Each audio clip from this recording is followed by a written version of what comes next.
All right, so now we're on to 3B.4 part 2, which is going to be on page 115. For this, again, you're going to have 3 sections drawn in your handy dandy notebook. I do not know why I changed how I number them, but this is going to be example number 1, example number 2, and example number 3 is going to be for you and your group to do.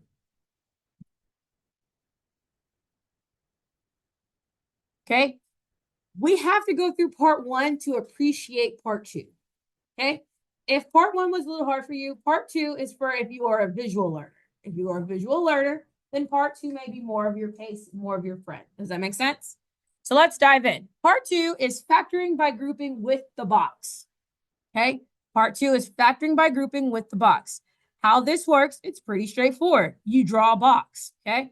So you're going to draw a box. In that box, you're going to list your terms in order. So I'm going to have x cubed in the first box. I'm going to have 3x squared in the second box. I'm going to have 4x in the third box. And I'm going to have 12 in the fourth box. Once everything is in the box, all you're doing is finding the greatest common factor. Remember, anytime there's a box, this is all about GCF of each row and column. Okay, I didn't leave enough room for me to write the column, so I'm just going to write on the bottom. Is that okay? All right, so first row, what's the GCF between x cubed and 3x squared? X squared. Second row, what's the GCF between 4x and 12? 4. First column, what's the GCF between x cubed and 4x? What's the GCF? X. And in the last column, what's the GCF between 3x squared and 12? 3. So therefore, your factor is x squared plus 4. Factored form is, I'm sorry, x plus 3. And you're done.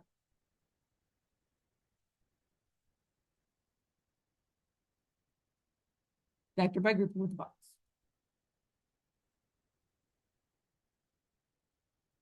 Questions, comments, concerns?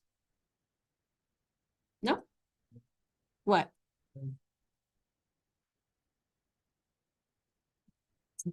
You're not going to forget it. All right, now, example number 2, you're going to write down negative 15b to the third minus 3b squared minus 10b plus 2. Example number 2 is important because before we can do example number 2, your leading coefficient has to be positive in order to go in the box. Okay, your leading coefficient has to be positive before it can go in the box. Is my leading coefficient positive? No. In order to make my leading coefficient positive, I have to divide it and the entire thing by -1. So I'm going to divide everything by -1. Dividing everything by -1 allows for me to then have a positive leading coefficient. So this equals, remember, I'm factoring it out, so it doesn't go away. It just gets kicked to the outside.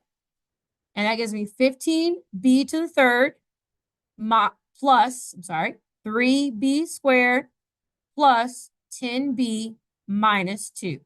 When you divide or multiply by -1, it's changing the sign, correct? All right, now that I've done that, I'm ready to go in the box.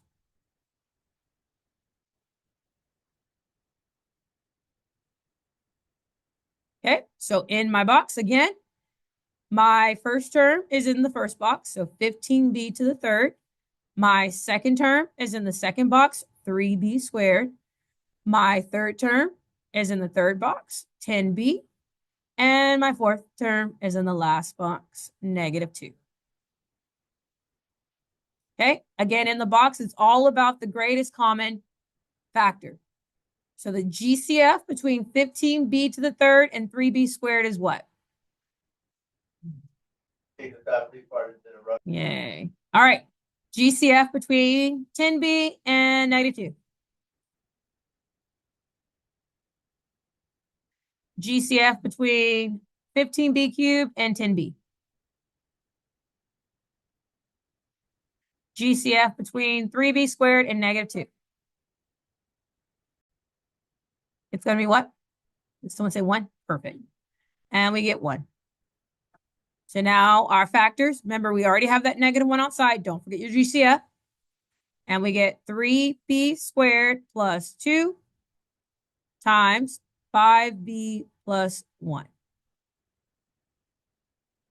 This -1 is going to ensure that when we distribute, even though it's a -2 in the box, is going to end up becoming a positive.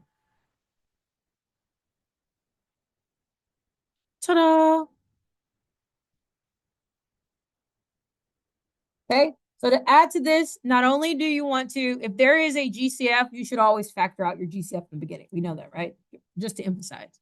It just makes your numbers in your box friendlier, and then it also makes them smaller so that you can factor off from there.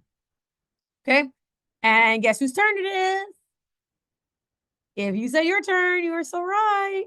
All right, so here's yours for the last one. We have 9x cubed plus 6x squared minus 3x minus 2.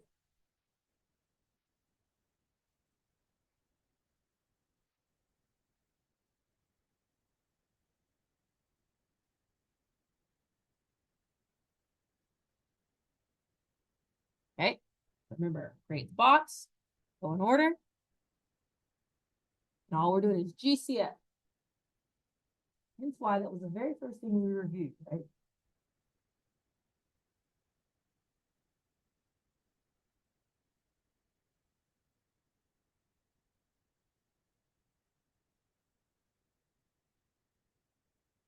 My last name? I think it's my last name.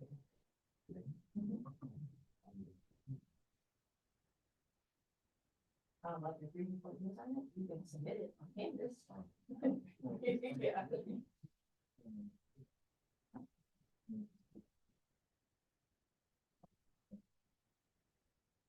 The outside box positive? But it's based off of the outside. I was going to negative one for the outside box.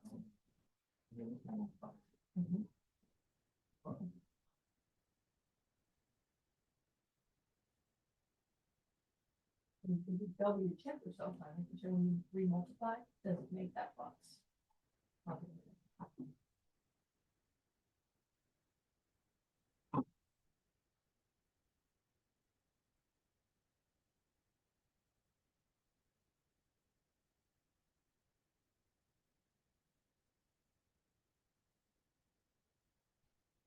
I want to like this one more, but this one is still.